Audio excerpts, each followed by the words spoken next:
The mahogany coffin gleamed under the chapel's soft lighting as I stood there, clutching a single white rose. My husband, Richard, lay still inside, his face peaceful after 3 months of suffering from what the doctors called a rare neurological disease. The funeral director had done remarkable work. He looked almost alive, as if he might open his eyes and smile at me one more time. Then my phone buzzed. I almost ignored it. Who sends messages during a funeral? But something made me glance down at the screen. The number was unknown, but the message made my blood freeze. "I'm not in the coffin." Can you imagine receiving a message like that while staring at your husband's lifeless body? What would you do if the person you just buried started texting you? My hands trembled as I typed back, "Who are you?" The response came immediately. "I can't say. Don't trust our daughter." I looked up at Sarah, my 28-year-old daughter, who was accepting condolences with perfect composure. She wore the black Chanel dress I had bought her last Christmas, her blonde hair pulled back in an elegant chignon. She looked like the grieving daughter everyone expected to see. But something in that message changed everything. I remained silent at the funeral, but I already knew that the next day my investigation would forever alter our family's destiny. Let me introduce myself properly. My name is Isabella Astor. I'm 62 years old, and until 3 months ago, I was the happiest woman alive. I spent 35 years married to Richard Astor, a brilliant investment banker who built our fortune from nothing. Before marriage, I was a criminal defense attorney, one of the best in Manhattan. I retired early to support Richard's career and raise Sarah, but I never lost my investigative instincts. We lived in a $12 million penthouse overlooking Central Park. Richard's investment firm managed over $2 billion in assets. We had everything: money, status, a beautiful daughter who had just graduated from Harvard Business School. Life was perfect until Richard started showing symptoms last November. It began with memory lapses. Richard would forget client meetings or repeat the same story twice. Then came the tremors in his hands, followed by difficulty walking. The neurologists at Mount Sinai ran every test imaginable. The diagnosis was devastating: a rare degenerative condition with no cure and no treatment. 6 months to live, they said. Richard deteriorated rapidly. The man who once commanded boardrooms became unable to tie his shoes. Sarah moved back home to help care for her father. She was so devoted, organizing his medications, coordinating with doctors, even sleeping in the chair beside his bed during his final weeks. Now, staring at that impossible message, I remembered something that had bothered me but never quite surfaced. During Richard's illness, Sarah had insisted on managing all his medical appointments. She said it was to spare me the burden, but now I wondered if there was another reason. The message sender was still online. I typed carefully, "If you're really my husband, prove it." The response chilled me. "Remember our anniversary in Venice? Room 507 at the Gritty Palace. You wore the emerald necklace I bought you in 1992. We made love on the balcony overlooking the Grand Canal while fireworks lit up the sky." Only Richard knew those details. We had never shared that intimate memory with anyone, not even Sarah. The funeral service continued around me, but I felt disconnected from everything. Colleagues from Richard's firm spoke about his integrity and brilliance. Old friends shared memories of dinner parties and vacations. Sarah delivered a tearful eulogy about losing her beloved father too soon. But all I could think about was that message. If Richard wasn't in the coffin, where was he? And why was he warning me about our daughter? As we left the chapel for the cemetery, another message appeared. "They think they buried me, but I'm very much alive. Isabella, you're in danger. Sarah isn't who you think she is. Everything you believe about the past 3 months is a lie." My legs nearly gave out.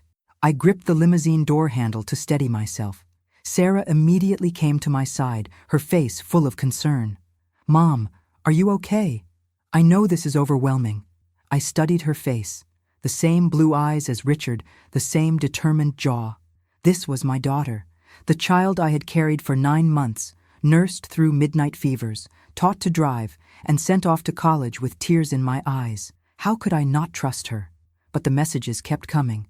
"Don't let on that you know. Act normal. I'll explain everything tomorrow. Meet me at our old apartment on East 74th Street at 10 a.m. Come alone, And Isabella, bring your old case files from the Martinelli trial. You're going to need them. The Martinelli trial. I hadn't thought about that case in 15 years. It was the most complex fraud investigation of my career, involving fake identities, staged deaths, and millions in stolen assets. Why would Richard mention it now? As we stood around the grave, watching the coffin being lowered into the earth, I felt like I was living in two realities. In one, I was a grieving widow saying goodbye to the love of my life. In the other, I was a detective who had just received the most impossible clue of her career. The preacher spoke about resurrection and eternal life, but I barely heard the words. My phone buzzed one final time. I know this seems impossible, but trust your instincts, Isabella. You always could spot a lie from a mile away. Look closely at our daughter. Really look. You'll see what I mean. I raised my eyes to study Sarah as she threw a handful of dirt onto the coffin. Her grief seemed genuine, tears streaming down her face, her shoulders shaking with sobs. But then I noticed something that made my blood run cold. She was crying with her left hand pressed to her heart. It was a gesture I had seen before, in my old courtroom days. It was what people did when they were performing grief rather than feeling it. For the first time since Richard's diagnosis, I felt like the criminal defense attorney I used to be. And I realized that tomorrow, I would either discover an impossible miracle or uncover the most devastating betrayal of my life. The question that would haunt me all night was simple. If my husband wasn't dead, who was in that coffin? I barely slept that night. Every time I closed my eyes, I saw that message. I'm not in the coffin. By 5 a.m., I gave up trying to rest and made coffee in the kitchen where Richard and I had shared thousands of morning conversations. The silence was deafening. Sarah had stayed the night, sleeping in her old room. I could hear her moving around upstairs, and for the first time in months, the sound made me nervous rather than comforted. Was she really the devoted daughter I believed her to be? Or was she something else entirely? At 9:30, I told Sarah I needed some time alone to visit a few places that held special memories of her father. She hugged me tightly and said she understood that grief made people need space. Her embrace felt genuine, but I found myself analyzing every gesture, every word, searching for signs of deception. The East 74th Street apartment had been our first home together. We'd lived there for 8 years before moving to the penthouse. Richard had kept the lease even after we moved, claiming it was a good investment property, but I suspected he was sentimental about the place where we'd been happiest. I hadn't been there in over 2 years. As I climbed the narrow stairs to the 3rd floor, memories flooded back. Richard carrying me over the threshold on our wedding day, the two of us painting the living room yellow because we couldn't afford to hire professionals, Sarah taking her first steps across these same hardwood floors. I knocked softly on the door, my heart pounding. What if this was some cruel hoax? What if grief was making me lose my mind? The door opened, and I nearly collapsed. Richard stood before me, very much alive, but dramatically different. He had lost at least 40 pounds. His hair was completely gray instead of salt and pepper, and his skin had a pale, unhealthy pallor. But his eyes, those warm brown eyes I had fallen in love with 36 years ago, were unmistakably his. "Hello, Isabella," he said softly. "I know you have questions." I couldn't speak. I couldn't breathe. I reached out to touch his face, half expecting my hand to pass through him like a ghost. His skin was real, warm, alive. "How?" I whispered. He led me inside to our old living room. The furniture was different, sparse, temporary. This wasn't the romantic hideaway I remembered, but rather a safe house. "The man you buried yesterday was Vincent Marchetti," Richard said, sitting across from me on a plain wooden chair. "He was a terminal patient at a private hospice in Connecticut. He died of the same neurological condition I was supposed to have, except his case was real." My legal mind began processing the implications. Body substitution, medical fraud. But Richard, why? Why would you fake your own death? His face hardened in a way I had never seen before. "Because our daughter was trying to kill me." The words hit me like a physical blow. "That's impossible. Sarah loves you. She devoted her life to caring for you these past months. Isabella, Sarah has been slowly poisoning me for 6 months with a rare neurotoxin that mimics the symptoms of degenerative neurological disease. If I hadn't figured it out and staged my death, I would have been dead within weeks. I stood up abruptly, pacing to the window. This was insane. Sarah was ambitious, yes, and sometimes coldly practical like her father. But she wasn't a murderer. I don't believe it. Why would she want to hurt you? Money, Isabella. It always comes down to money. Richard pulled out a thick manila folder. 3 months ago, I discovered that Sarah has been embezzling from my firm. She's stolen over $12 million using sophisticated accounting manipulations she learned at Harvard. He spread documents across the coffee table. Bank statements, wire transfer records, altered client portfolios. The evidence was overwhelming. Sarah had been systematically draining accounts, covering her tracks with false documentation and forged signatures. She's been living far beyond what we give her in allowance, Richard continued. The penthouse apartment in Soho, the designer clothes, the exotic vacations she claims are study trips.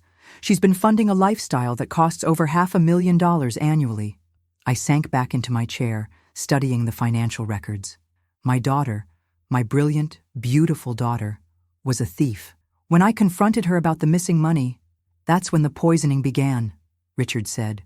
She must have realized that if I reported her to the authorities, she would face federal embezzlement charges. So she decided to eliminate the problem permanently. How did you figure it out? The symptoms were too convenient, too perfectly timed. And Sarah was always the one preparing my medications, my food, even my coffee. A week ago, I secretly collected samples of everything she gave me and had them tested by a private laboratory. He handed me another document, toxicology results showing traces of a synthetic neurotoxin in Richard's coffee, his vitamin supplements, even his toothpaste. This particular poison is virtually undetectable in standard medical tests, he explained. It causes progressive neurological damage that perfectly mimics rare degenerative diseases. Sarah must have spent months researching the perfect murder weapon. My hands were shaking as I processed this information. But how did you stage your death? The doctors, the hospital. I have connections you don't know about, Isabella. Remember the Martinelli case you worked on 15 years ago? That case taught me things about disappearing, about creating new identities, about the underground networks that exist for people who need to vanish. The Martinelli case. Now I understood why he had mentioned it in his message. Tony Martinelli had faked his death to escape fraud charges using a network of corrupt medical professionals and funeral directors. I contacted some of the same people, Richard continued. They helped me find Vincent Marchetti, a terminal patient with no family who was willing to sell his body for $50,000 to help pay for his grandchildren's education. We waited for him to die naturally, then substituted his body for mine. The doctors who pronounced you dead paid to play along. The neurologists who diagnosed my condition never actually saw me during my final weeks. Sarah told them I was too weak for hospital visits. The death certificate was signed by a doctor who never examined the body. I felt nauseated. The elaborate deception was staggering in its complexity. Richard, this is incredibly dangerous. If you're caught, you'll face criminal charges for fraud, bribery, possibly more. It was either this or die, Isabella. Sarah had already calculated how much she would inherit when I was gone. She was planning to use my death to cover up her embezzlement permanently. A new thought struck me with horror. Richard, if Sarah was willing to kill you for the money, what about me? I inherit everything jointly with her. Am I in danger too? His silence was answer enough. She's already started, he said quietly. Have you noticed any changes in how you feel lately? Fatigue, memory issues, headaches? I had been feeling unusually tired lately, and I had experienced some dizzy spells I attributed to grief and stress. You think she's poisoning me too? I think she's started a slower process with you. Something that would look like natural aging or the effects of grief. She needs you alive long enough to sign over certain assets, but not indefinitely. The full scope of my daughter's betrayal was becoming clear. She hadn't just stolen money, she had orchestrated the systematic murder of both her parents for financial gain. We have to go to the police, I said.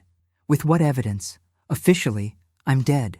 If I reveal myself now, Sarah will claim I'm mentally unstable, that I faked my death in a psychological break caused by my illness. She'll say the embezzlement evidence is fabricated, and given that I'm supposedly deceased, who would believe me? Then what do we do? Richard's expression turned calculating, and for the first time since he opened the door, He looked like the strategic businessman I had married. We do what you taught me during the Martinelli case, Isabella. We gather irrefutable evidence, we build an airtight case, and then we spring the trap when our opponent least expects it. He moved to the window, looking down at the street with the wariness of a man in hiding. But first, we need to find out exactly how deep this goes. Sarah didn't learn to embezzle $12 million on her own. She has partners, accomplices. We need to identify everyone involved before we make our move. As I looked at my husband, alive but forever changed by our daughter's betrayal, I realized that the woman who had grieved at his funeral yesterday was gone. In her place was the criminal defense attorney I used to be, and I was about to take on the most important case of my career, the case against my own daughter. Back home that evening, I felt like I was living with a stranger. Sarah had prepared dinner, my favorite salmon with asparagus, and chatted normally about funeral arrangements and thank you cards. She seemed genuinely concerned about my well-being, asking if I was eating enough, sleeping well, taking my vitamins. My vitamins. The thought made my stomach turn. "Mom, you look pale," she said, reaching across the table to touch my forehead. "Are you feeling all right?" I could call Dr. Harrison to prescribe something for stress.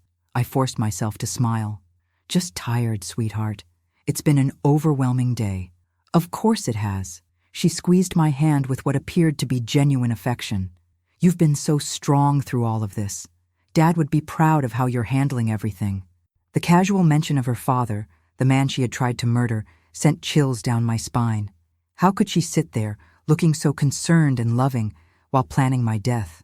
After dinner, Sarah went to her room to make phone calls about insurance policies and estate matters. This gave me the opportunity I needed. Richard had asked me to search Sarah's belongings for any evidence of her accomplices. But more importantly, I needed to find out how she had acquired the poison. I waited until I heard her voice through the door, talking to someone about Richard's life insurance claim. Then I quietly entered her room. Sarah had always been meticulously organized, even as a child. Her Harvard Business School training had only enhanced this trait.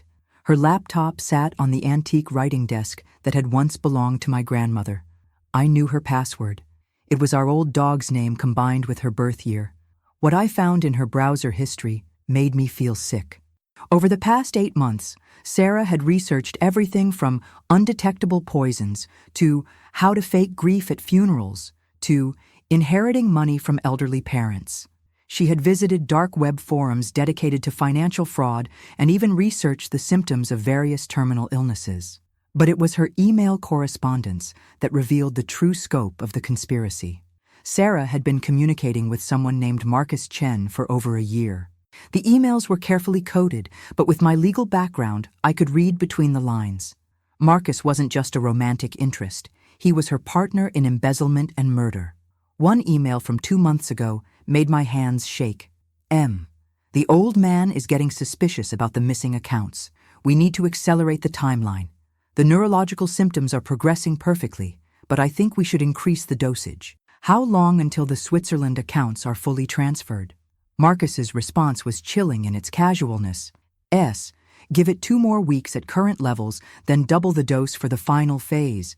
The beauty of this compound is that it mimics disease progression so perfectly that even an autopsy wouldn't detect murder. Once both parents are gone, you'll have complete control of the estate. Our new life in Geneva awaits. Both parents. They were planning to kill Richard and me. I kept reading, discovering the extent of their planning. They had already purchased a villa in Switzerland using stolen money. They had established numbered accounts in 3 different countries. They had even researched how long they needed to wait after my death before it would be safe to liquidate major assets without suspicion. But the most devastating email was from just last week. The funeral is tomorrow. Phase 1 is complete. I've already started the mother on a slower-acting compound. The grieving widow routine is working perfectly. She trusts me completely. 6 months from now, she'll have a heart attack brought on by grief and stress. Very believable for a woman her age. 6 months. That's how long I'd been supposed to live. I photographed every relevant email and document, then checked Sarah's financial records. She had been living an extraordinarily expensive lifestyle. The Soho apartment alone cost $12,000 monthly. Her credit card bills showed purchases at exclusive boutiques, high-end restaurants, and luxury spas. She had been spending money like someone who knew she would soon inherit $50 million. A noise in the hallway made me quickly close the laptop and return to my room. Sarah appeared in my doorway a few minutes later. "Mom, I just got off the phone with the insurance company. They're going to expedite Dad's life insurance payout since the circumstances are so clear-cut. We should have the money within 2 weeks. $2 million in life insurance, plus Richard's business holdings, plus our real estate and investments. Sarah was about to become very wealthy, if I died according to schedule." "That's good, sweetheart," I managed to say. "What about the business? Your father's share of the firm?" "Actually, I've been thinking about that." Sarah sat on the edge of my bed, her expression serious. "I know this might seem premature, but I think we should consider selling Dad's partnership interest. Running an investment firm is incredibly complex, and with Dad gone, the other partners might try to push us out anyway." She was already planning to liquidate Richard's life's work. "Don't you think we should wait? Maybe take some time to understand the business better?" "Mom, you're 62 years old. You should be thinking about retirement, about enjoying your remaining years. Let me handle the complicated financial stuff. I have the education for it, and honestly, the stress of managing Dad's business affairs might be too much for you right now." The patronizing tone made my anger flare, but I forced myself to remain calm. "You might be right. I just feel like I should honor your father's wishes. Dad would want you to be comfortable and stress-free," Sarah said, patting my hand. "He would want me to take care of you." Take care of me. Right into my grave. After Sarah left for her apartment that night, I called the secure phone Richard had given me. He answered on the first ring. "I found their communications," I told him. "Richard, it's worse than we thought. She has a partner named Marcus Chen.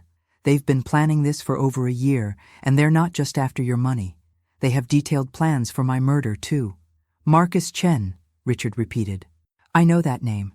He's a portfolio manager at Henderson & Associates, one of our competitor firms. Brilliant with numbers, but I'd heard rumors about some questionable client dealings. They have accounts in Switzerland and plans to disappear once I'm dead. Richard, they're not just thieves, they're calculating killers who have been playing the long game. Did you get copies of the evidence?" "Everything. Emails, financial records, even their timeline for my murder. But Richard, I found something else troubling.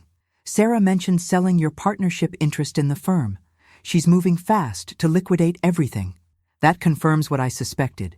Sarah doesn't just want us dead for the inheritance money. She wants to destroy all evidence of her embezzlement by liquidating the business before anyone can do a thorough audit. I thought about the insurance money Sarah had mentioned. She said your life insurance will pay out in 2 weeks. Once she has that money, she might accelerate her plans for me. Isabella, I need you to be extremely careful about everything you eat or drink. Don't let Sarah prepare anything for you, and don't take any medications she offers." "I understand. But Richard, we need to move faster. If Marcus Chen is involved, they have resources and connections we might not anticipate. How long before you can build a case strong enough to expose them?"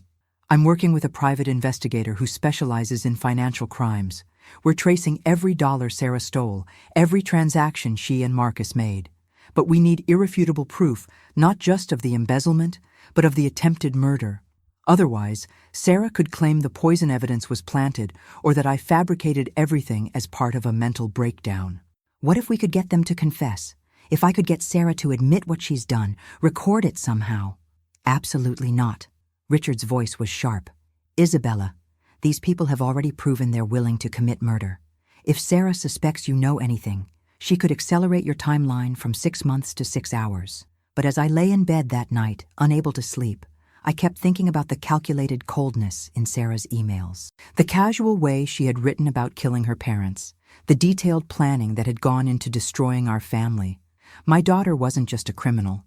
She was a sociopath who had been playing the role of loving daughter while systematically planning our murders. And tomorrow, she would continue that performance while slowly poisoning me to death. For the first time since this nightmare began, I felt something stronger than shock or grief. I felt the cold, analytical fury that had made me one of Manhattan's most successful criminal defense attorneys. Sarah had made one critical mistake. She had chosen to target someone who understood exactly how criminals think, how they operate, and most importantly, how they fall. I was no longer just a grieving widow trying to understand an impossible situation. I was a prosecutor building a case against the most dangerous defendant of my career, my own daughter. The next morning, Sarah left early for what she said was a meeting with the estate attorney. This gave me the opportunity to conduct my own investigation. Richard had asked me to research Marcus Chen, and I intended to use every resource from my legal career to uncover the truth about Sarah's partner. I started with the basics. Marcus Chen, 32 years old, graduated magna cum laude from Wharton Business School. He had worked at Henderson & Associates for 5 years, specializing in international portfolio management. On paper, he was impressive, young, brilliant, and successful. But I had learned long ago that the most dangerous criminals often had impeccable credentials. I called my old friend Patricia Walsh, who now worked as a forensic accountant for the FBI. Patricia and I had collaborated on dozens of white-collar crime cases during my attorney days. If anyone could help me trace Marcus Chen's activities, it was her. Isabella Astor, Patricia said when she answered. I heard about Richard. I'm so sorry for your loss. If only she knew. Thank you, Patricia. Actually, I'm calling because I need your help with something delicate. I think Sarah might be involved with someone who's not what he appears to be. Oh no, please tell me it's not another fortune hunter. Possibly worse. His name is Marcus Chen. He works at Henderson & Associates. I have reason to believe he might be involved in financial irregularities. Patricia was quiet for a moment. Marcus Chen. That name sounds familiar. Let me run a background check and see what comes up. Can you give me a few hours? Of course. And Patricia? This needs to be completely confidential. I can't explain why right now, but my safety might depend on discretion. After hanging up with Patricia, I decided to take a more direct approach. I had planned to visit Henderson & Associates under the pretense of seeking investment advice. As a newly widowed woman with significant assets, it would be natural for me to explore different financial management options. Henderson & Associates occupied 3 floors of a gleaming skyscraper in Midtown Manhattan. The lobby was all polished marble and contemporary art, the kind of place designed to impress wealthy clients. I asked the receptionist if I could speak with Marcus Chen about portfolio management services. I'm sorry, but Mr. Chen is out of the office today, she said. He's been traveling frequently lately on international client business. Would you like to schedule an appointment for next week? Actually, I'm in a bit of a hurry.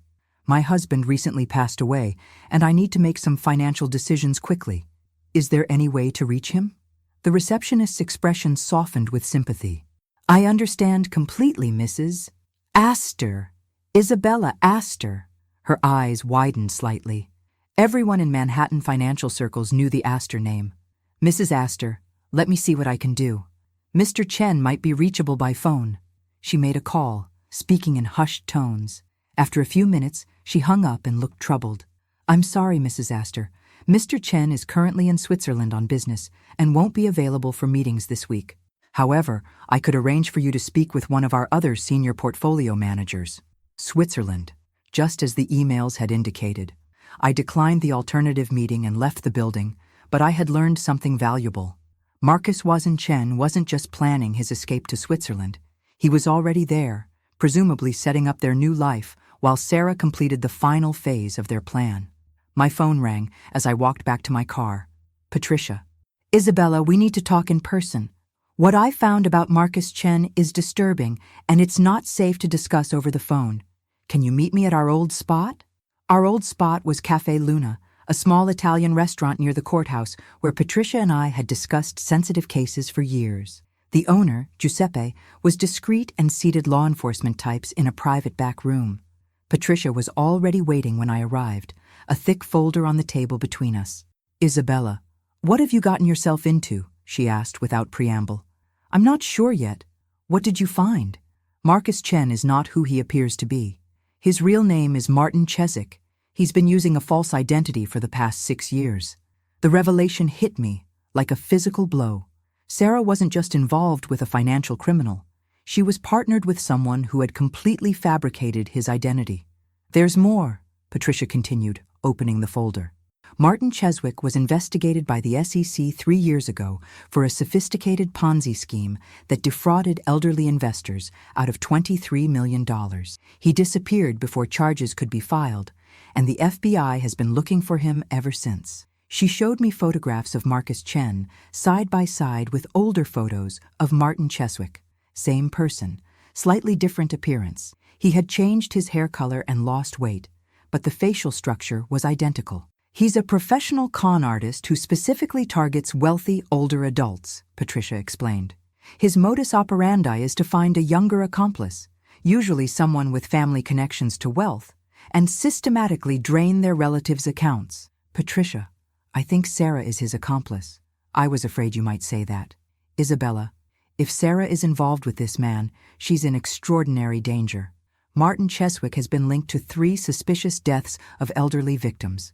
The FBI suspects he eliminates both his targets and his accomplices once he has what he needs. The implication was staggering. Not only was Sarah planning to kill Richard and me, but Marcus, or Martin, was likely planning to eliminate Sarah once she had delivered the Astor family fortune. There's something else, Patricia said quietly. Martin Cheswick was spotted entering Switzerland 2 days ago using a diplomatic passport. That means he has connections at the highest levels of international finance, possibly government contacts who help him move money and disappear. What kind of resources are we talking about? The kind that can make someone vanish permanently, along with $50 million, without leaving a trace. I thought about Sarah, so confident in her plans, so certain that her brilliant scheme would succeed. She had no idea that her partner was a serial killer who specialized in murdering his accomplices. Patricia, I need another favor. Can you trace recent large financial transactions involving Henderson and Associates? Specifically, anything connected to Swiss banks or international transfers? That's going to require a federal investigation warrant, but given what we've uncovered about Martin Cheswick, I think I can justify the request.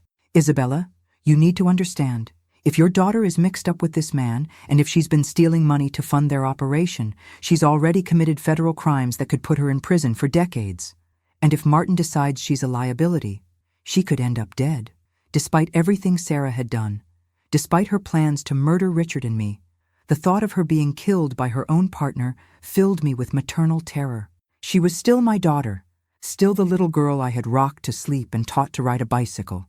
My phone buzzed with a text message from Sarah.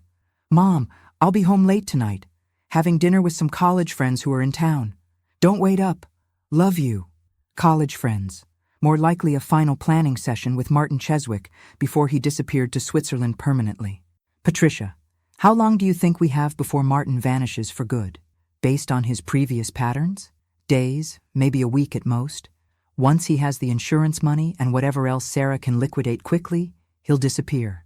And anyone who can identify him or trace his activities will become a liability. Including Sarah. Including me. I thought about Richard, hiding in our old apartment, patiently building his case while I gathered evidence. We had been approaching this like a complex financial fraud investigation, but we were actually dealing with something much more dangerous. A professional killer who had been using our daughter to gain access to our family's wealth. Patricia, I need you to contact the FBI immediately. Tell them you have a lead on Martin Cheswick's location and current activities, but I need time before they move. Maybe 48 hours to get my family to safety.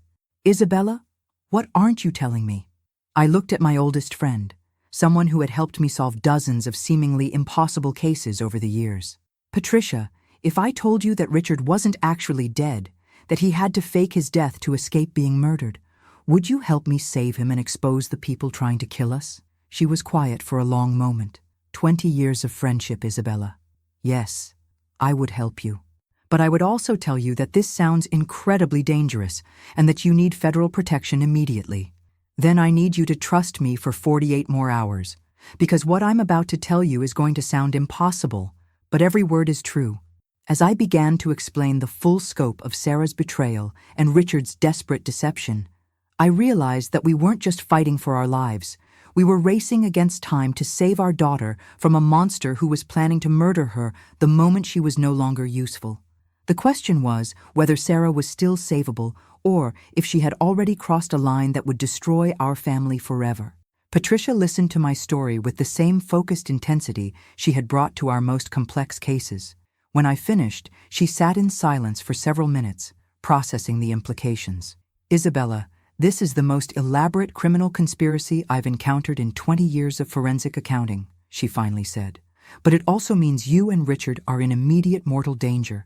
If Sarah realizes her plan is falling apart, she could accelerate the timeline for my death, I finished. I know. But Patricia, we need irrefutable evidence before we can involve law enforcement officially. Right now, we have a supposedly dead man accusing his daughter of attempted murder. Without overwhelming proof, Sarah could claim Richard is mentally unstable and fabricated everything. What do you need from me? Track every financial transaction Sarah and Martin have made over the past year. If we can prove the money trail connects to the poison purchases and the Swiss accounts, we'll have evidence that can't be disputed. Patricia nodded grimly. I'll need access to the FBI's financial crimes database. Give me until tomorrow morning. That evening, I returned home to find Sarah in an unusually cheerful mood. She had prepared an elaborate dinner, lobster bisque, filet mignon, and my favorite chocolate soufflé for dessert. The dining room was set with our finest china and candles. What's the occasion? I asked, trying to keep my voice light. I've been thinking about what you said yesterday, about honoring Dad's wishes, Sarah replied, pouring wine into crystal glasses. I realize I've been pushing too hard to make quick financial decisions. Tonight, I just wanted to have a nice dinner with my mom and talk about our future together. Every instinct I had developed as a criminal attorney was screaming warnings. Sarah's sudden change in behavior, the elaborate meal, the intimate setting, it felt like a final performance before something terrible happened. I barely touched the food, claiming I was still too upset to have much appetite. Sarah seemed genuinely concerned about my lack of eating. Mom, you need to keep your strength up.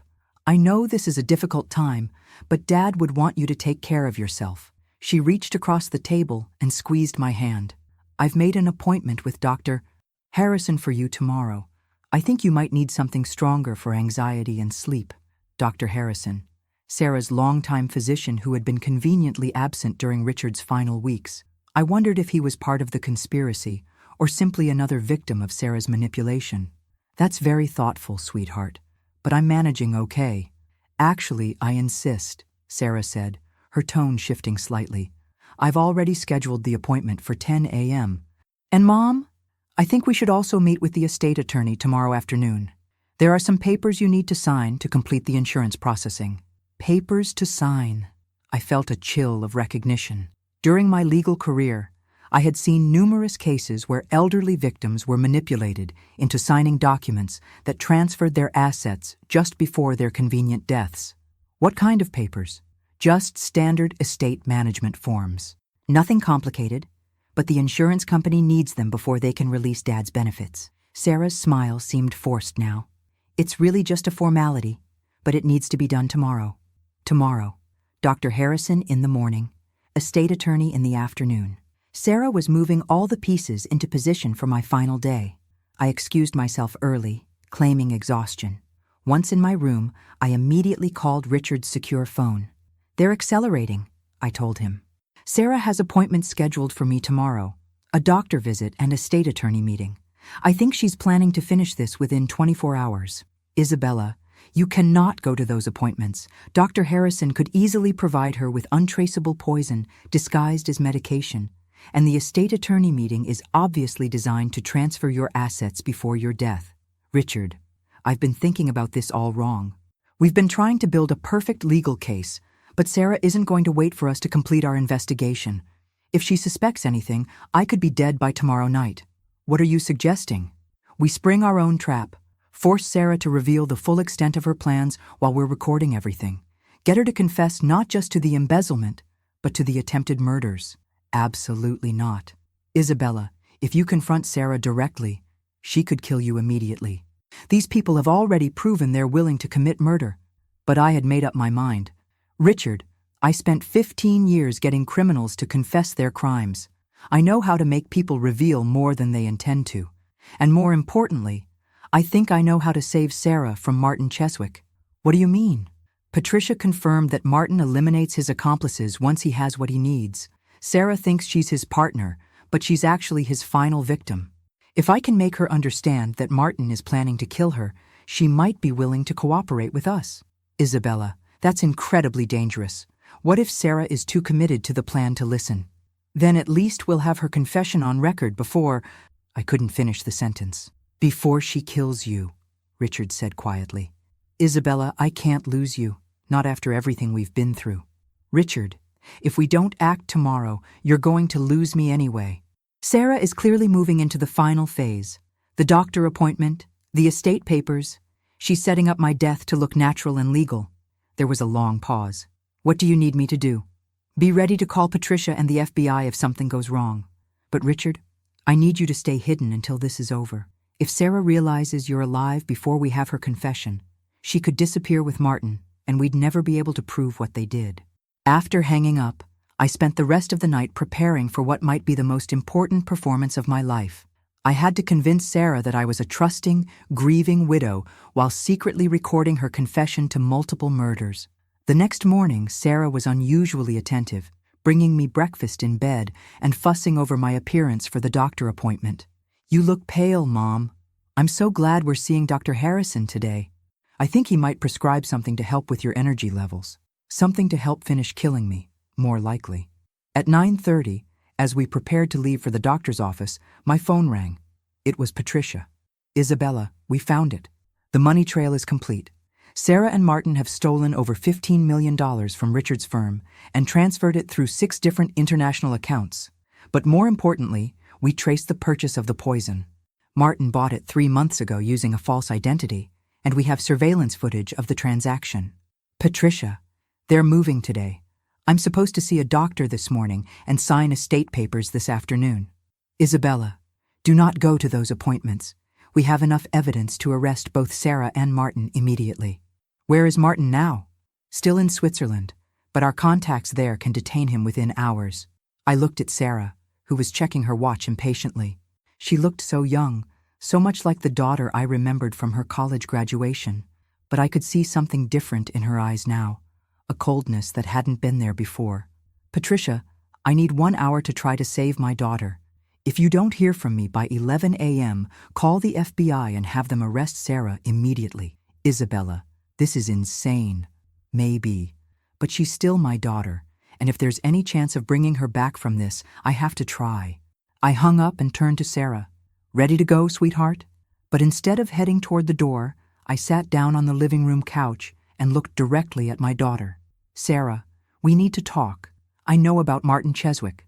I know about the stolen money. And I know about the poison. For just a moment, Sarah's mask slipped completely. The loving, concerned daughter disappeared, replaced by someone I had never seen before, someone capable of murder. Mom, she said carefully, I think the stress of losing Dad is affecting your judgment. Maybe we should get you to Dr. Harrison immediately. Sarah, Martin is going to kill you. Once you've signed over my assets and eliminated the final witness, you become a liability to him. You need to listen to me very carefully, because your life depends on it. And in that moment, I realized I was about to discover whether my daughter was a victim who could still be saved or a killer who had already chosen her path. Sarah stared at me for a long moment, her expression cycling through confusion, anger, and something that might have been fear. Then she sat down across from me, her posture shifting from concerned daughter to something more guarded. I don't know what you think you've discovered, Mom, but you're clearly not thinking rationally. The stress of losing Dad has obviously affected your mental state. Sarah, I've seen the emails between you and Martin. I know about the Swiss accounts, the poison, the timeline for my murder. I know everything. Her face went completely pale. That's impossible. Your laptop password is still Buster1996. You never changed it after college. Sarah was quiet for several minutes, studying my face as if trying to determine how much I actually knew. Finally, she spoke in a voice I had never heard before, cold, calculating, completely devoid of filial affection. How long have you known? Since the funeral. Your father isn't dead, Sarah. He figured out you were poisoning him and staged his death to escape and gather evidence against you. If I had expected shock or remorse, I was disappointed. Sarah's response was pure fury. That clever bastard. I should have known he was too paranoid to die quietly. She stood up and began pacing, her mind clearly racing. Where is he? That doesn't matter now. Sarah, what matters is that Martin is planning to eliminate you once you've completed your part of the plan. You're not his partner, you're his final victim. Sarah laughed bitterly. You think I don't know what Martin is? You think I'm some naive little girl who got manipulated by a con artist? The question chilled me. What do you mean? I mean, I've known exactly who Martin Chesak is since the day I met him. I researched his background, his previous schemes, his pattern of eliminating accomplices. I know about the elderly victims he's killed, the money he's stolen, the identities he's used. I felt like the ground was shifting beneath me. Then why would you partner with him? Because he taught me something valuable, Mom. He taught me that family loyalty is just another word for weakness. All my life, I watched you and Dad accumulate wealth while I waited for scraps, an allowance, a trust fund I couldn't access until 30, permission to make my own financial decisions. Sarah, we gave you everything. The best education, travel opportunities, a guaranteed inheritance. You gave me a gilded cage, she snapped. Do you know what it's like being the daughter of Isabella and Richard Astor? Everyone assumes I'm just a spoiled rich girl who never earned anything. Harvard Business School professors treated me like a charity case. Employers saw my last name and assumed I was incompetent. So you decided to steal from your father's clients? I decided to take what should have been mine anyway. Dad's business, built on my grandfather's connections and old money networks, money that came from generations of Astors who exploited people less fortunate than themselves. I was listening to a stranger wearing my daughter's face. Sarah, those clients trusted your father with their life savings. You stole from widows, retirees, people who needed that money to survive. People like you mean? Sarah's smile was cruel. Poor little rich widow, about to lose her comfortable lifestyle. Except you were never going to be poor, were you, Mom? Even after Dad died, you would have had more money than most people see in a lifetime.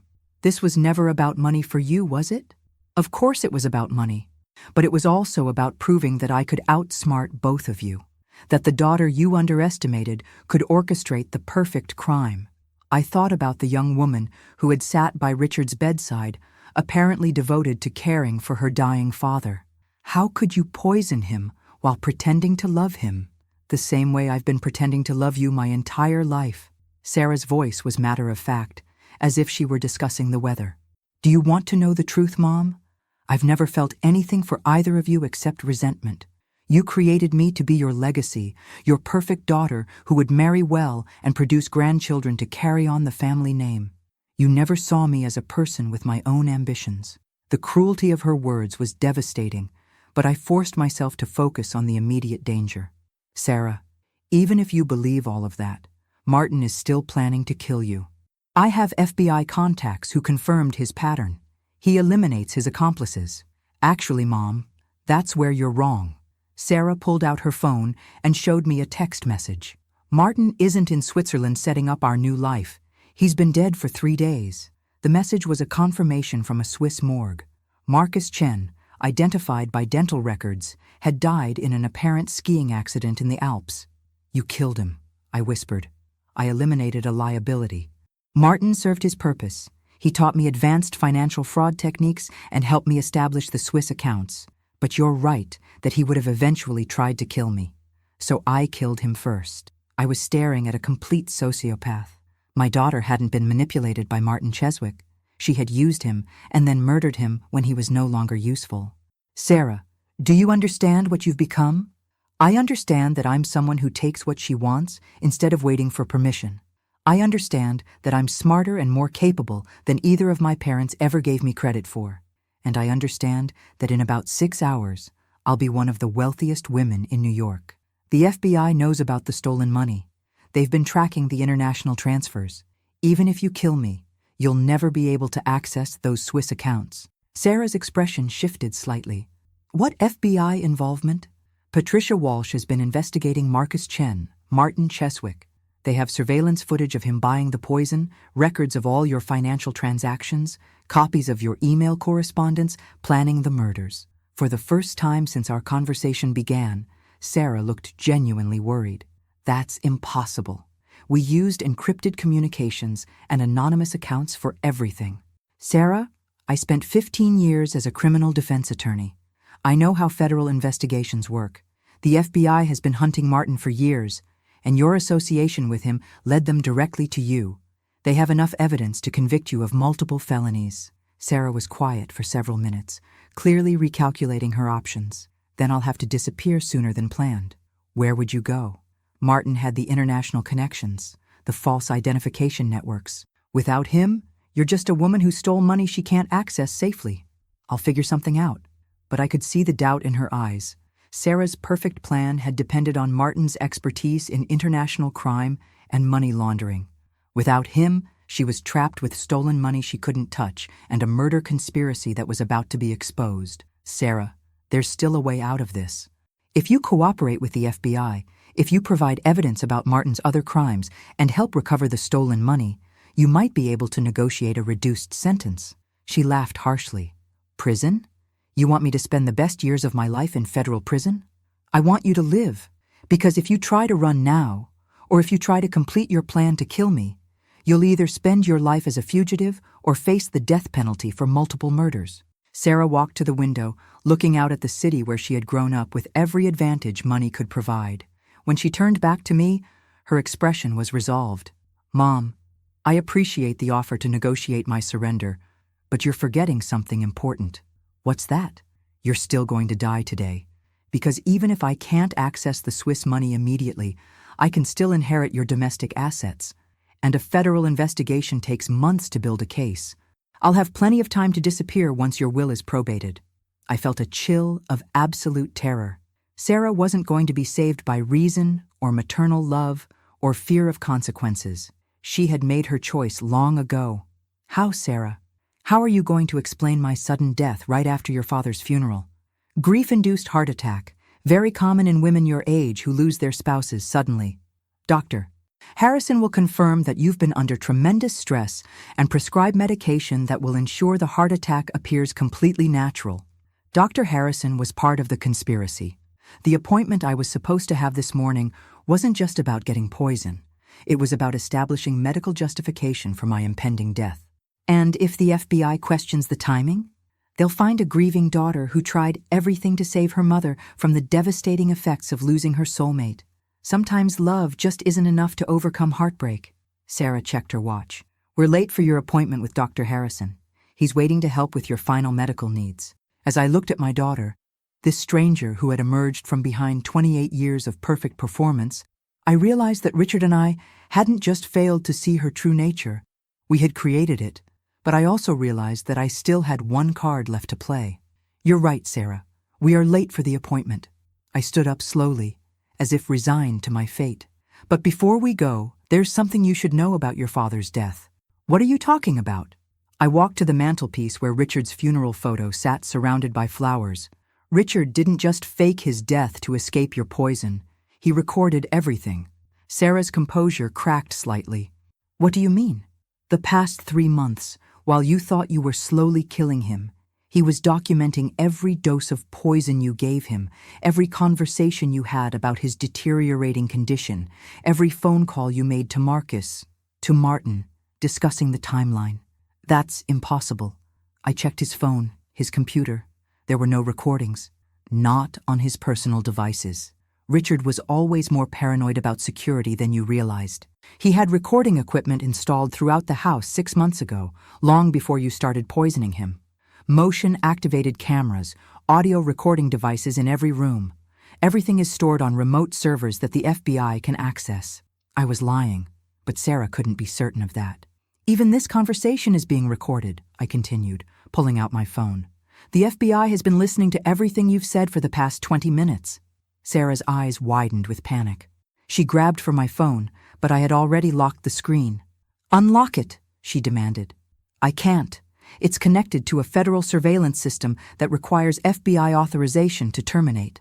More lies, but convincing ones. Sarah was brilliant with financial schemes, but she had no experience with law enforcement technology. This means the FBI knows about Martin's death, I pressed. They know you killed him in Switzerland. They know about your plans to murder me this morning. Sarah, you have maybe 30 minutes before federal agents surround this building. Sarah was pacing frantically now, her carefully constructed plan falling apart. I need to think. I need to figure out. There's nothing to figure out. It's over. But even as I said the words, I realized I had made a critical error.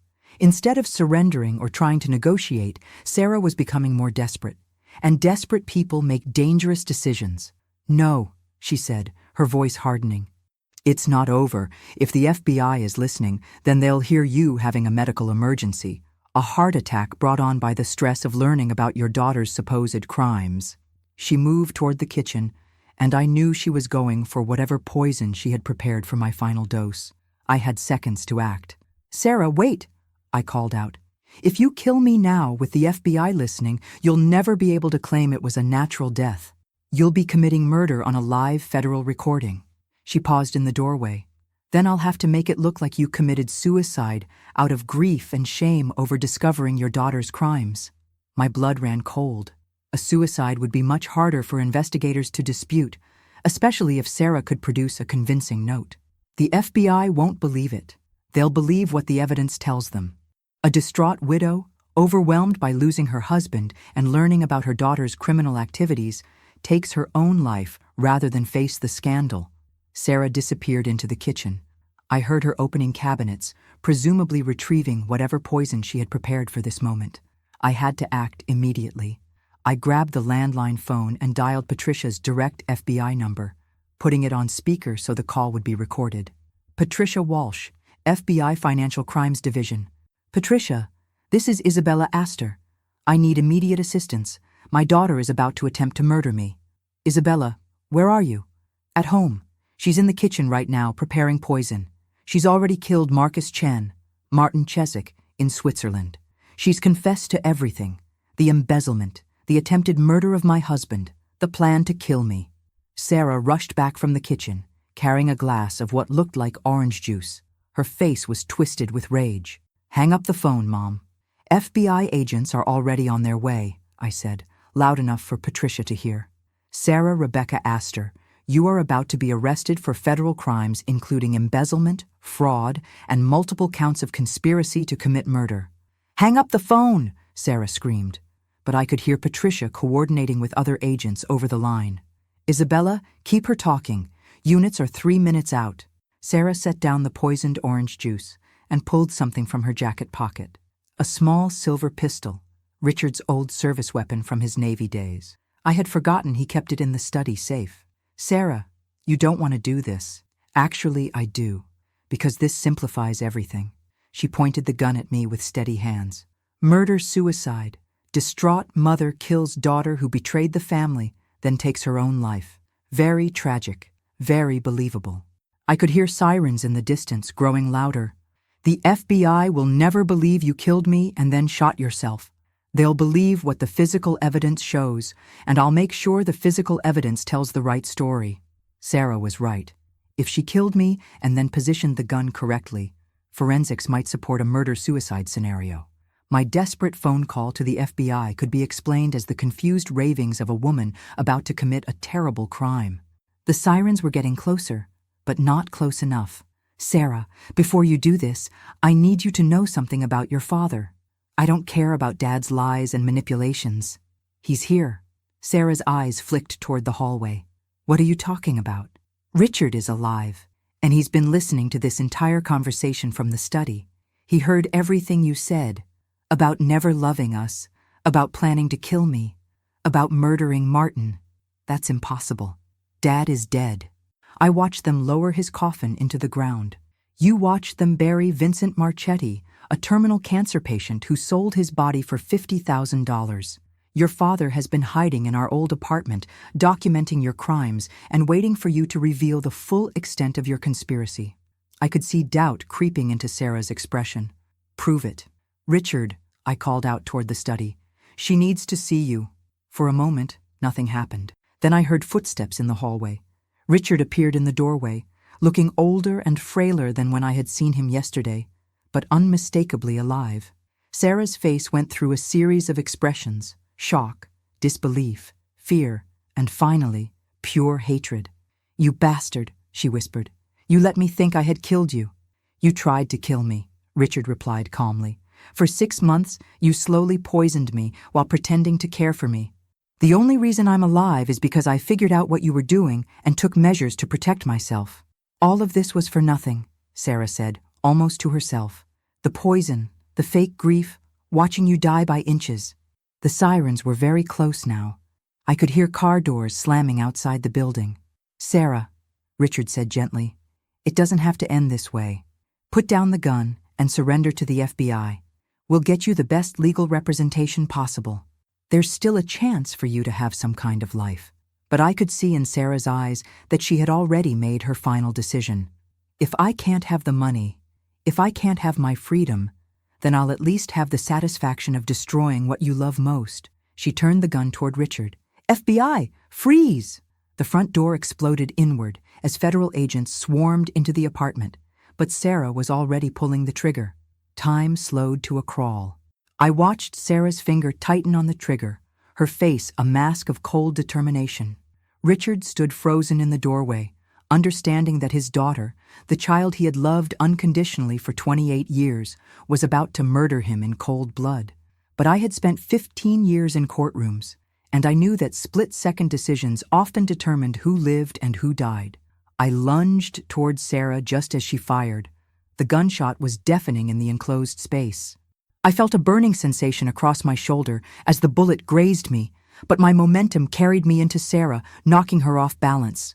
The gun flew from her hands, skittering across the hardwood floor. Weapon down! Everybody on the ground! FBI agents flooded the room, their own weapons drawn. Sarah and I were tangled together on the floor, and I could feel warm blood soaking through my blouse where the bullet had torn through my shoulder. "She's wounded!" one of the agents shouted. "We need paramedics!" Patricia rushed to my side while other agents secured Sarah with handcuffs. My daughter wasn't resisting. She lay on the floor with an expression of complete defeat, as if the failure of her final desperate act had drained all the fight out of her. "Isabella, can you hear me?" Patricia was pressing something against my shoulder to stop the bleeding. "I'm okay," I managed. "It's just a graze." "Richard, is Richard okay?" I looked toward the doorway where my husband stood pressed against the wall, his face pale with shock, but otherwise unharmed. "The bullet missed him," Patricia confirmed. "Sarah's aim was thrown off when you tackled her." As the paramedics worked on my shoulder, I watched the FBI agents process Sarah. They read her rights in the same clinical tone I had heard countless times during my legal career. But hearing those words applied to my own daughter was surreal. "Sarah Rebecca Astor, you are under arrest for conspiracy to commit murder, attempted murder, wire fraud, money laundering, and violation of federal racketeering statutes." Sarah said nothing. She stared at the ceiling with empty eyes, as if she had already retreated somewhere beyond reach of consequences or remorse. "Mrs. Astor?" Special Agent Martinez, Patricia's supervisor, knelt beside me while the paramedics finished bandaging my shoulder. "We need to ask you some questions about what happened here, but first, can you confirm whether you have recordings of your daughter's confession?" "Everything is on my phone," I said. "The entire conversation, including her admission to murdering Marcus Chen and her detailed plans to kill Richard and me." Agent Martinez secured my phone as evidence. "Mrs. Astor, what you did here today was incredibly brave, but also incredibly dangerous. Your daughter could have killed all three of you." She's still my daughter," I said quietly. "Even after everything she's done, I couldn't just let her destroy herself completely." Richard finally approached, moving carefully around the FBI agents who were photographing the crime scene. He knelt beside my stretcher and took my uninjured hand. "Isabella, you saved my life. If you hadn't knocked Sarah down when you did, we saved each other," I replied. "Your plan to fake your death gave us the time we needed to gather evidence and expose her conspiracy." Patricia returned with an update. "Isabella, the Swiss authorities have confirmed Martin Cheswick's death. Sarah pushed him off a cliff during what appeared to be a romantic skiing trip. The local police initially treated it as an accident, but they're now reopening the investigation as a homicide." "What about the stolen money?" "We've frozen all the accounts we can identify, but Sarah and Martin were sophisticated in their money laundering. It may take months to recover everything they stole from Richard's clients." I thought about those clients, retirees and widows who had trusted Richard with their life savings, only to be betrayed by his daughter. How much are we talking about? Preliminary estimates suggest $15 to $20 million. Some of it may be permanently lost. The financial devastation Sarah had caused extended far beyond our family. Dozens of innocent people would suffer because of her greed and ruthless ambition. As the paramedics prepared to transport me to the hospital for further treatment, I watched Sarah being led away in handcuffs. She looked so young, so much like the little girl who used to crawl into our bed during thunderstorms, seeking comfort from the parents she would eventually try to murder. Mrs. Astor! Agent Martinez approached again. Your daughter has requested to speak with you privately before she's transferred to federal detention. You're under no obligation to agree to this meeting. I looked at Richard, who shook his head emphatically. Isabella, she just tried to kill both of us. You don't owe her anything. But I found myself nodding to Agent Martinez. 5 minutes.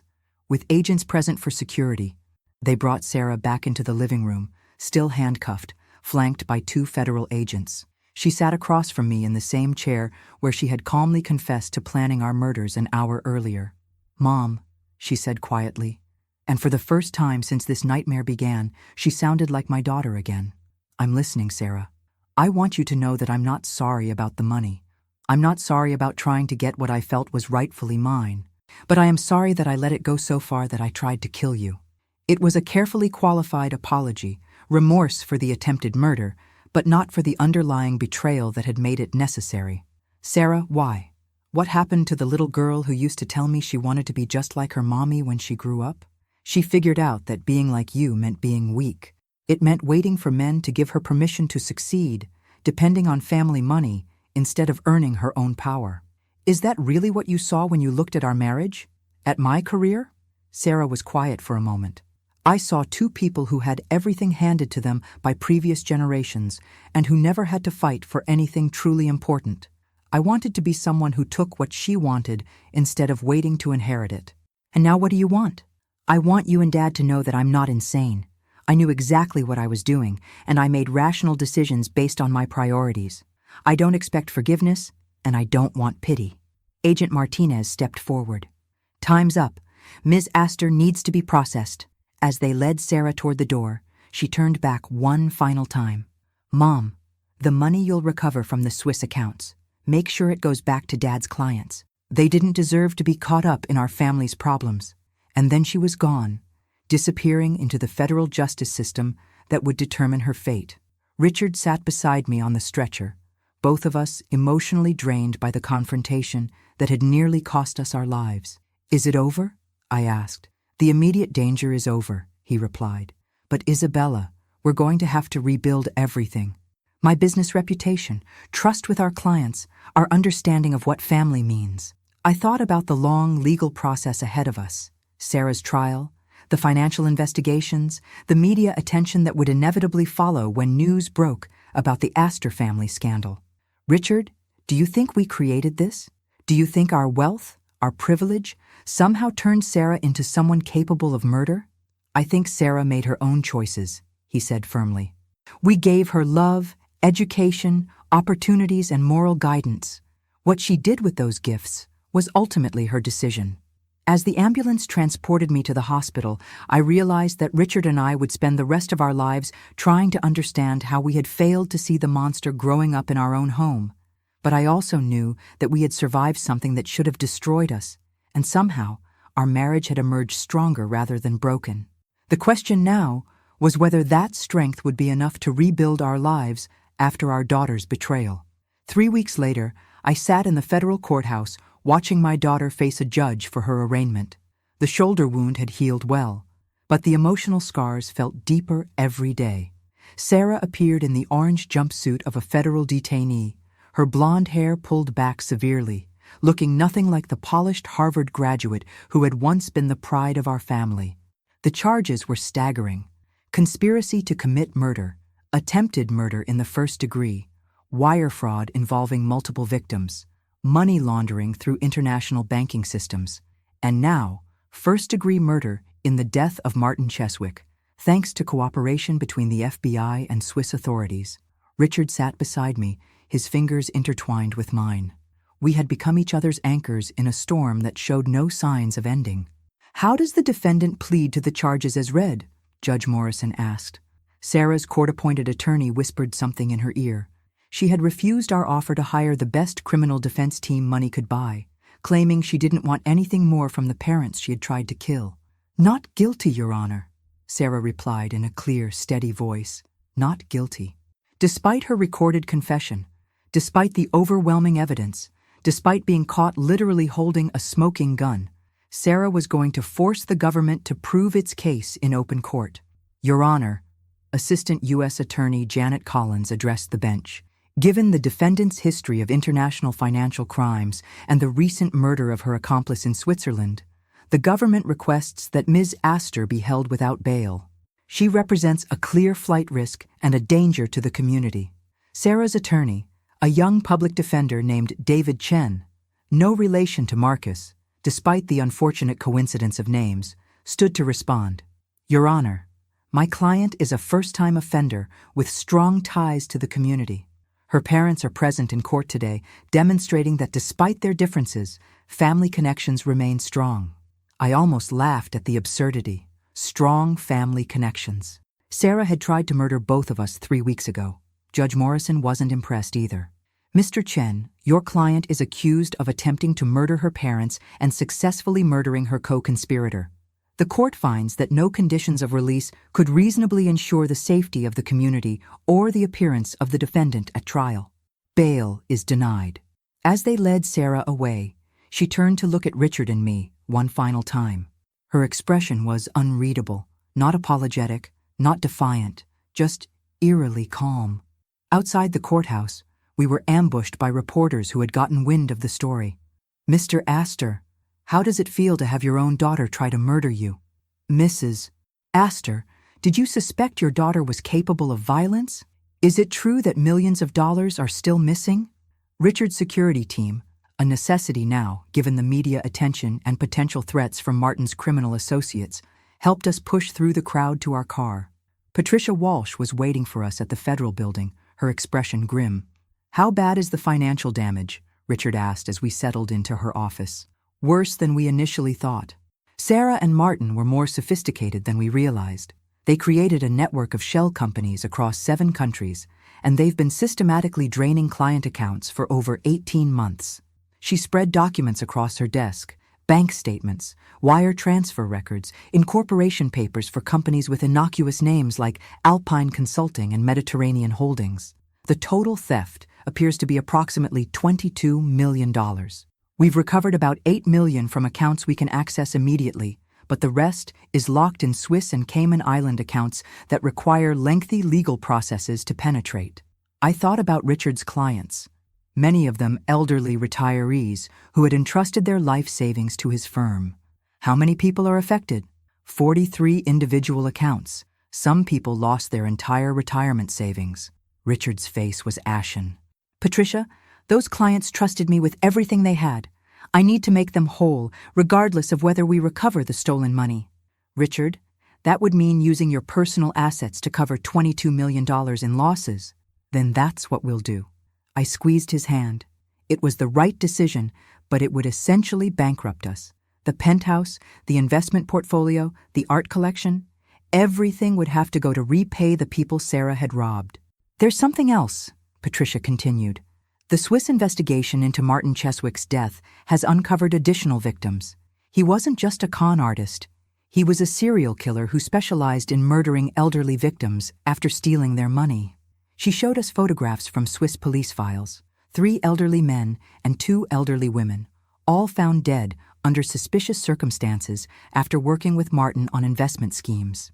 Sarah may not have known about these murders when she first partnered with Martin, but she certainly knew his true identity when she killed him.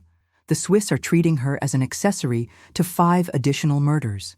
The scope of evil Sarah had become entangled with was staggering.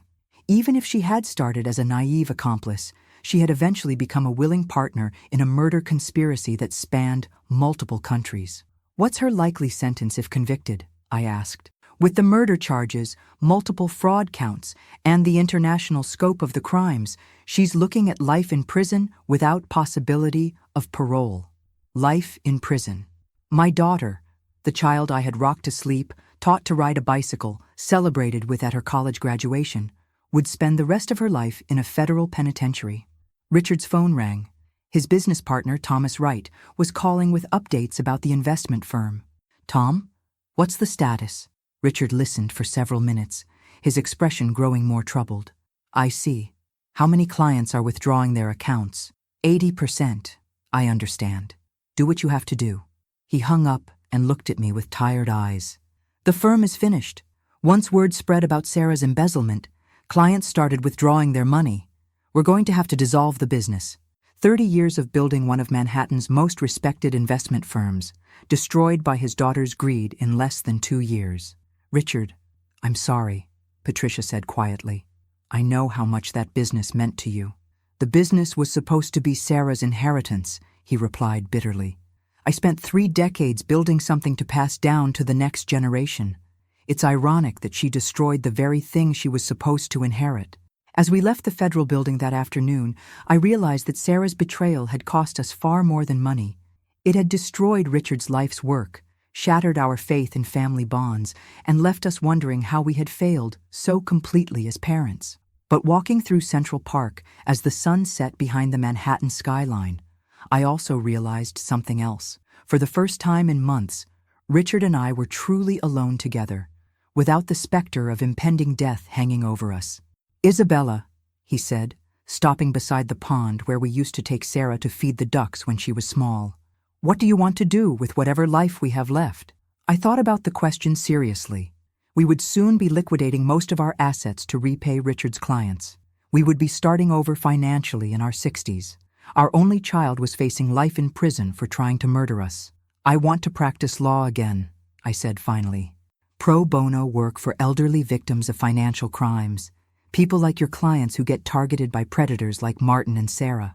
Richard smiled for the first time in weeks. "I think that's exactly what we should do. Use our experience with this nightmare to help other families avoid the same devastation." As we walked home through the city, where we had built our life together, I realized that Sarah had taken almost everything from us: our money, our business, our faith in family. But she hadn't been able to destroy the one thing that mattered most: the love between Richard and me that had survived even her attempts to murder us both. The question now was whether that love would be strong enough to help us rebuild our lives from the ashes of our daughter's betrayal. 6 months later, the trial began on a crisp October morning.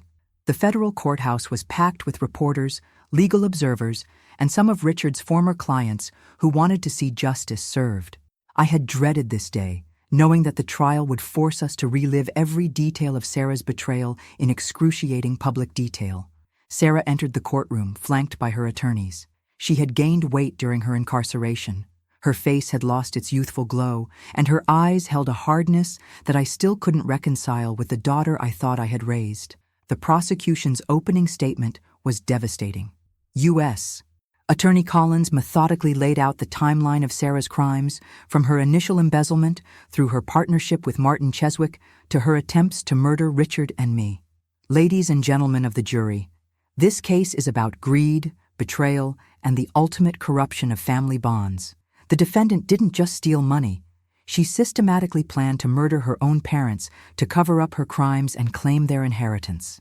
Collins played the audio recording of Sarah's confession in our living room.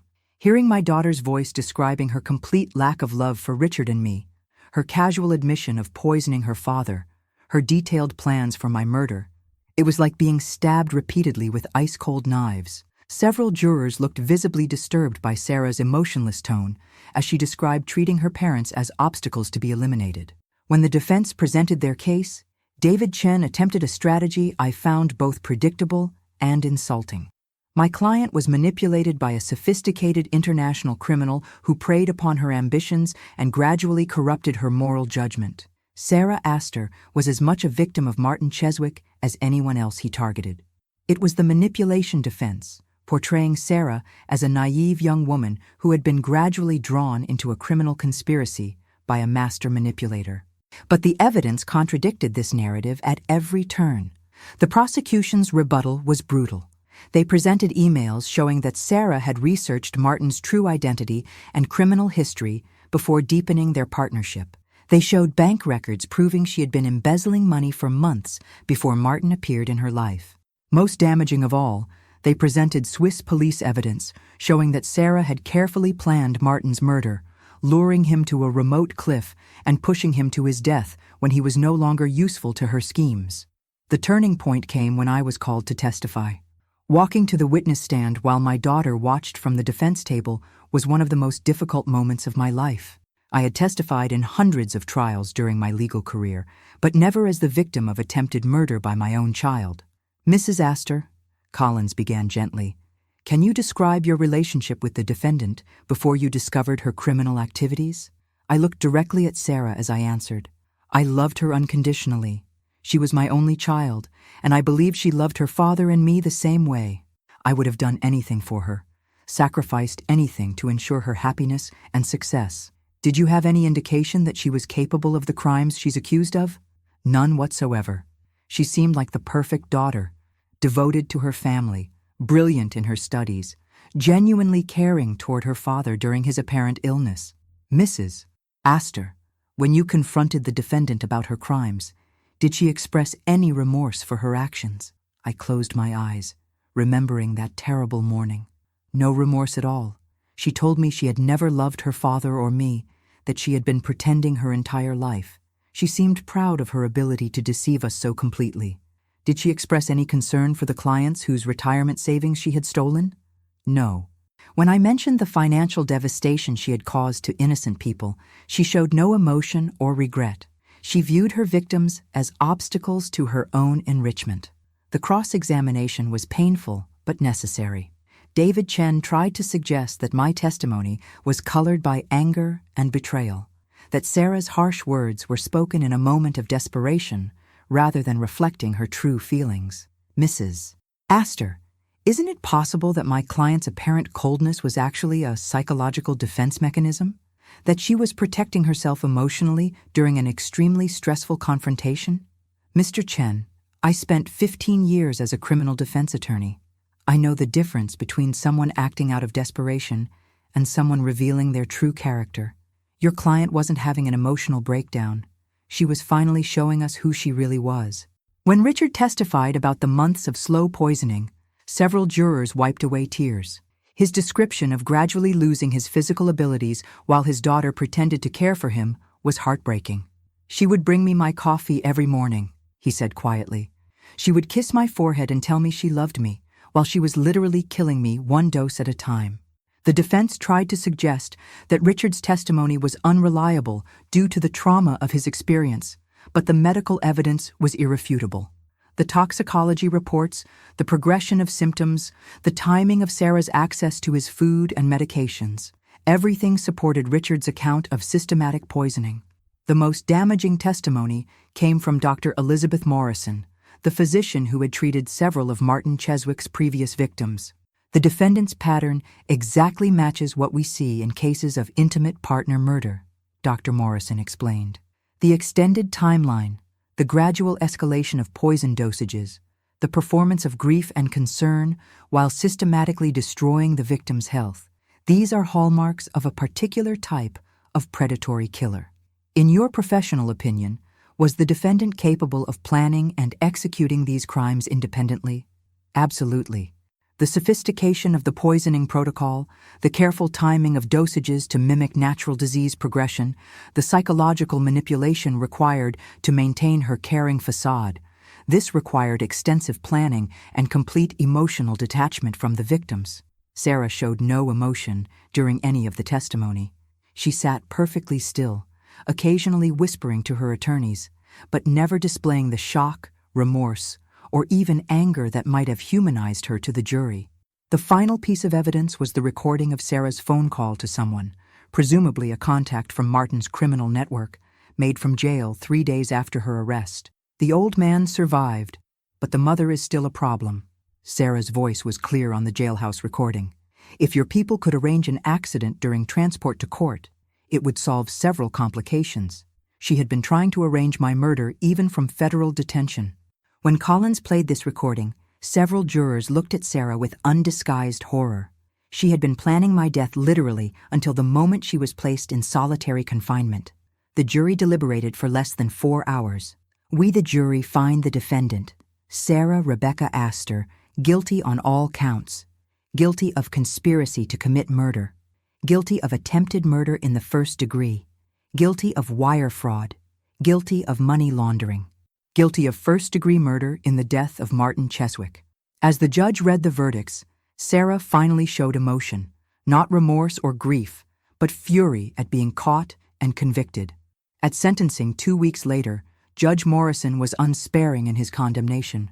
Ms. Astor, in 30 years on the federal bench, I have never seen such a complete absence of human decency. You systematically betrayed the people who loved you most, stolen the life savings of innocent victims, and murdered your accomplice when he was no longer useful to you. The court sentences you to life in prison without the possibility of parole. Life without parole. My daughter would die in prison. As the bailiffs led Sarah away for the final time, she turned to look at Richard and me. Her expression held no apology, no regret, no acknowledgement of the devastation she had caused. I hope you're satisfied, she said clearly. You finally got rid of the daughter who was never good enough for the perfect Astor family.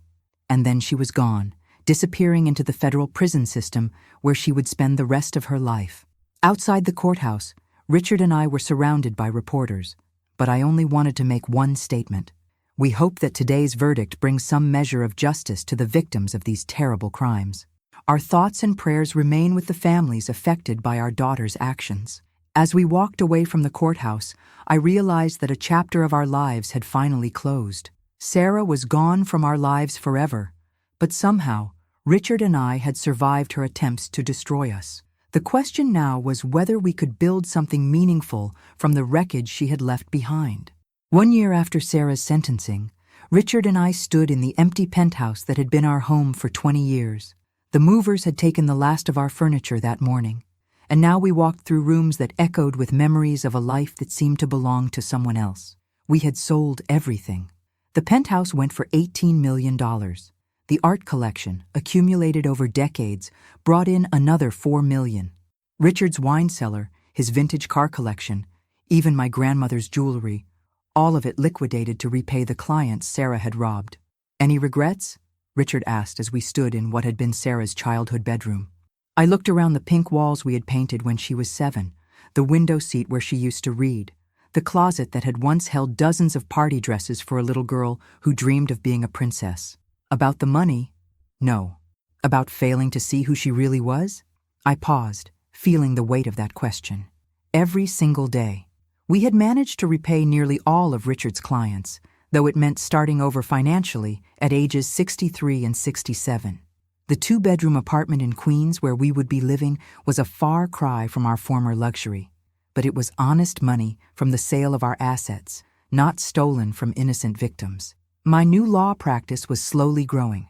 Astor & Associates, Elder Financial Protection Services, operated out of a small office near the courthouse, where I provided free legal services to seniors who had been targeted by financial predators. Richard helped with the investigative work, using his decades of financial expertise to trace stolen assets and build cases against the criminals who preyed on vulnerable elderly victims. The irony wasn't lost on either of us. Our daughter's crimes had transformed us into advocates for exactly the kind of people she had victimized. Mrs. Astor, my secretary knocked on the empty penthouse door. I'm sorry to interrupt, but there's someone here who says she needs to speak with you urgently. The visitor was Elena Martinez, a 74-year-old widow whose life savings had been stolen by a romance scammer operating out of Nigeria. She had heard about my practice through a senior center where I gave presentations about financial fraud prevention. Mrs. Astor, they took everything. My husband's pension, the insurance money from when he died, even the money I had saved for my grandchildren's college. I know you help people like me, but I can't pay your fees. I looked around the empty penthouse one final time, then at Elena's desperate face. Mrs. Martinez, I don't charge fees. Let's go back to my office and see what we can do to get your money back. As we walked out of the penthouse for the last time, Richard squeezed my hand. Isabella, do you think we're doing penance for Sarah's crimes? I think we're doing what we should have been doing all along, using our advantages to help people instead of just accumulating more wealth. 6 months later, We had recovered $800,000 for Elena Martinez and helped federal authorities arrest the entire romance scam network that had targeted her. It was the kind of victory that felt more meaningful than any million-dollar verdict I had won during my high-profile legal career. But our success in fighting financial crime brought unexpected consequences. The letter arrived on a Tuesday morning, postmarked from the Federal Correctional Institution where Sarah was serving her life sentence. "Mom and Dad," it began in handwriting I recognized from childhood thank you notes and school assignments. "I hope this letter finds you well, though I assume you're probably surprised to hear from me after 3 years of silence." Richard read over my shoulder as I continued. "I want you to know that I've been following news coverage of your legal work helping elderly fraud victims. The prison library gets newspapers, and I've seen several articles about cases you've won and money you've recovered for people like Dad's former clients." The tone was conversational, almost casual, as if she were writing from college rather than maximum security prison. "I've had a lot of time to think about what happened between us, and I want you to understand something important. I'm not writing to apologize because I'm not sorry for trying to take what I felt was rightfully mine. But I do want to explain why I made the choices I did." My hands were trembling as I read her explanation. "You raised me to be ambitious, to excel, to never settle for less than the best. But you also raised me to be dependent on family wealth and approval rather than developing my own power. Do you remember when I was 12 and wanted to start a business selling handmade jewelry? You said it was cute, but that I didn't need to worry about money because I would inherit everything someday." I did remember. Sarah had been passionate about jewelry design, spending hours creating intricate pieces. Richard and I had discouraged her entrepreneurial efforts because we wanted her to focus on academics. "You taught me that being an Astor meant I deserved wealth, but you never taught me how to earn respect on my own merits. So when I got to Harvard, when I entered the business world, when I tried to build relationships with men who saw me as more than just a trust fund baby, I was completely unprepared." The letter continued for 3 pages, laying out Sarah's psychological journey from privileged child to criminal mastermind. Her analysis was brilliant and disturbing. She understood exactly how her upbringing had shaped her, but she used that understanding to justify rather than repent her crimes. "Martin showed me what real power looked like, the ability to take what you want without waiting for permission or inheritance. He taught me that family loyalty is just another form of weakness that strong people exploit in weak people." The final paragraph chilled me to the bone. "I want you to know that I don't blame you for testifying against me at trial. You did what you thought was right, just like I did what I thought was necessary. But I also want you to know that watching you help other elderly victims feels like the ultimate irony. You're using the skills you learned from my case to build the reputation and purpose you never had when you were just rich people playing at philanthropy." She signed it simply, "Sarah." No love or your daughter or any acknowledgement of family connection. Richard and I sat in our small Queens apartment kitchen, reading and rereading the letter in silence. "She's right about some things," I finally said. "We did raise her to feel entitled to wealth without teaching her to earn respect through her own achievements. Isabella, entitled children don't usually become murderers. Sarah made choices that go far beyond anything we failed to teach her. But what if we had encouraged her business interests instead of dismissing them? What if we had made her work for spending money instead of just providing everything? What if we had seen the signs of her detachment and gotten her help?" Richard took the letter from my hands and folded it carefully. "Isabella, we could spend the rest of our lives analyzing what we might have done differently. But the fact remains that Sarah chose to steal from innocent people, chose to poison me for months while pretending to love me, chose to plan your murder, and chose to kill Martin when he was no longer useful to her. Those were her decisions, not ours." That evening, I sat at my small desk writing a response to Sarah's letter.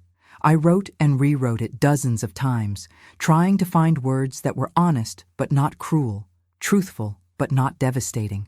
In the end, I wrote just 2 paragraphs. "Sarah, thank you for your letter explaining your perspective on our family and your choices. I understand that you believe we failed you in important ways, and I accept responsibility for our mistakes as parents. However, I want you to understand that helping fraud victims isn't penance for your crimes. It's the most meaningful work your father and I have ever done. We discovered that using our advantages to protect vulnerable people gives our lives purpose in a way that accumulating wealth never did. In that sense, your crimes led us to become the people we were meant to be all along. I signed it Mom and mailed it the next day. Sarah never wrote back. 2 years later, I received a call from the warden at Sarah's prison. She had been found dead in her cell, an apparent suicide by hanging. She was 33 years old. The funeral was private, just Richard, me, and a chaplain in a small cemetery outside the city. We buried her next to the headstone that still bore Richard's name from his fake death, creating a final ironic monument to the lies that had torn our family apart. As we left the cemetery that afternoon, Richard asked me the question I had been dreading. Do you think we could have saved her? I thought about the little girl who had once brought me flowers she picked from our garden, the teenager who had cried on my shoulder after her first heartbreak, the brilliant young woman who had graduated magna cum laude from Harvard Business School. I think we saved the people we could save, I said finally. And maybe that's enough. Looking back now, I realized that Sarah's greatest crime wasn't the money she stole or even the murders she committed. Her greatest crime was destroying our faith in the possibility of unconditional love within families. But in learning to help other victims rebuild their lives after betrayal, Richard and I had somehow managed to rebuild our own. 5 years after Sarah's death, I sat in a courtroom watching federal agents arrest Marcus Holloway, a 43-year-old financial advisor who had stolen $2 million from his elderly clients. The case bore striking similarities to Sarah's crimes: systematic embezzlement, exploitation of trust, targeting of vulnerable seniors who believed they were working with a respected professional. But this time, we had caught the predator before he could escalate to murder. Mrs. Astor, U.S. Attorney Patricia Collins, my former FBI contact who had been promoted after successfully prosecuting Sarah's case, approached me as we left the courthouse. That makes 17 major financial crime convictions based on cases your organization has brought to federal attention. You've recovered over $40 million for elderly victims. Richard joined us on the courthouse steps, carrying the case files for our next 3 investigations. At 72, he had found new purpose as a forensic financial investigator, using his decades of legitimate business experience to trace stolen assets and identify sophisticated fraud schemes. Patricia, we have a problem, Richard said, opening one of the files. The Holloway case isn't isolated. We're seeing patterns that suggest an organized network of financial advisors, estate attorneys, and medical professionals who are systematically targeting wealthy elderly clients across the Northeast. It was the kind of conspiracy that would have seemed unthinkable to me before Sarah's crimes opened my eyes to how extensively predators could infiltrate trusted professions. How organized are we talking about? Patricia asked. Highly structured.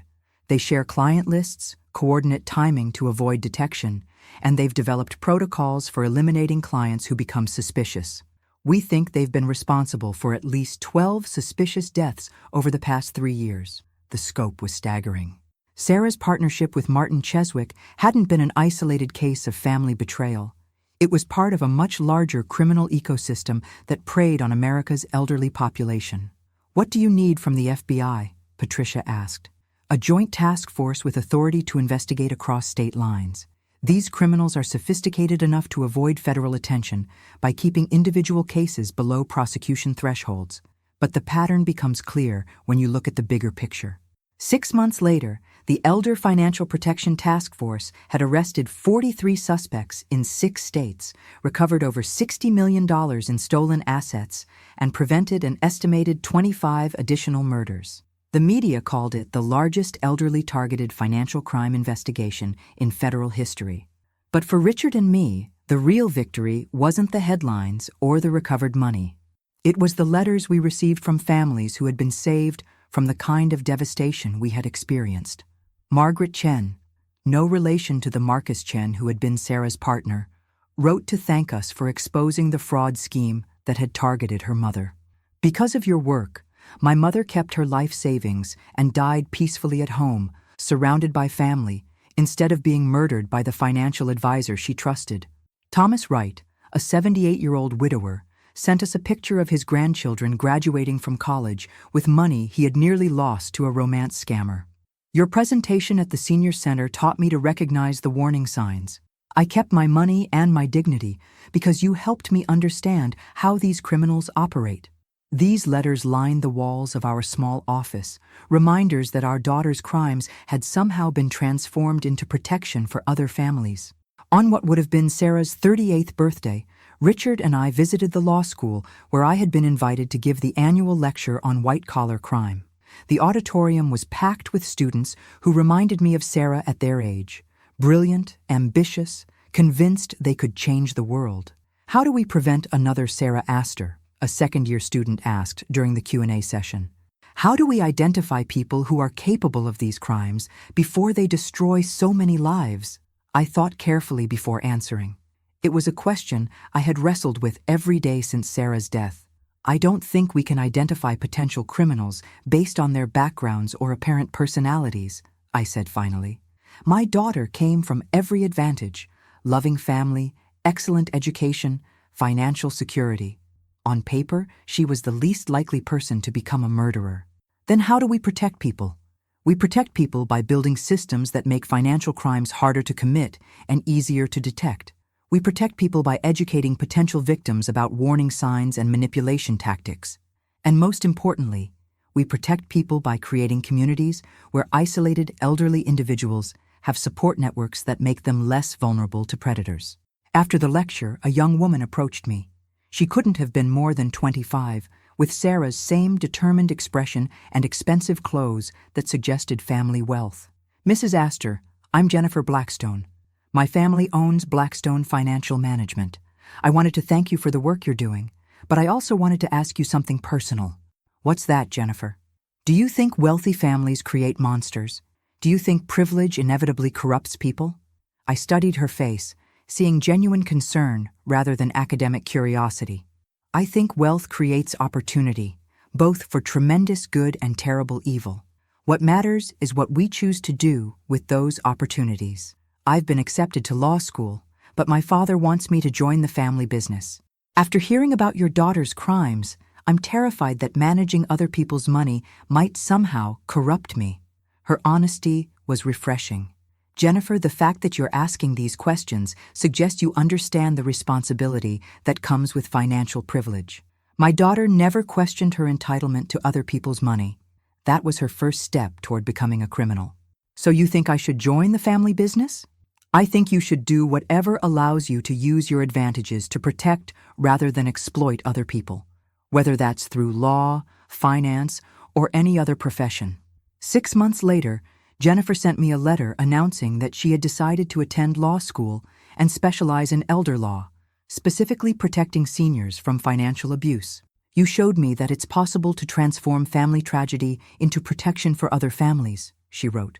I want to use my privilege to continue the work you started. That evening, as Richard and I walked through Central Park, near where we used to live, I reflected on the strange journey that had brought us to this point. Do you ever regret it? Richard asked.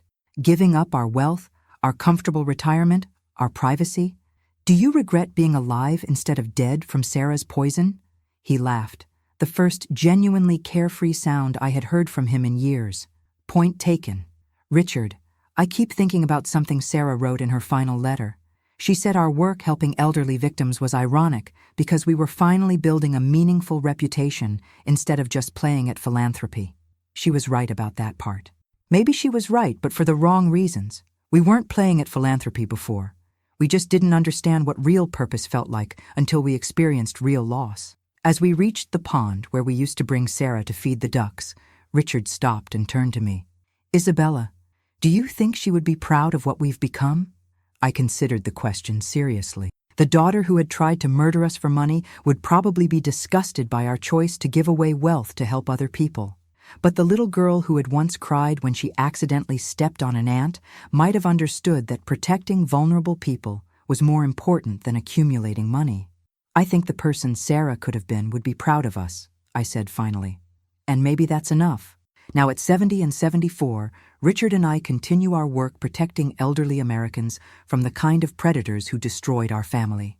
We've helped recover over $100 million in stolen assets, prevented dozens of murders, and trained thousands of seniors to recognize and avoid financial fraud. Our daughter tried to destroy us, but instead, She taught us what our lives were truly meant to accomplish. When people ask me how I survived having my only child try to murder me, I tell them the truth. I survived by choosing to save other people's children from the monsters that Sarah might have created or inspired. Love couldn't save my daughter from becoming a killer, but love for the families she might have destroyed if she hadn't been stopped. That love has given Richard and me a purpose that makes every day meaningful. Sarah Elizabeth Astor died at 33, having spent her final years in a prison cell, alone and unrepentant. But the work her crimes inspired continues to protect innocent families from suffering the kind of betrayal we endured.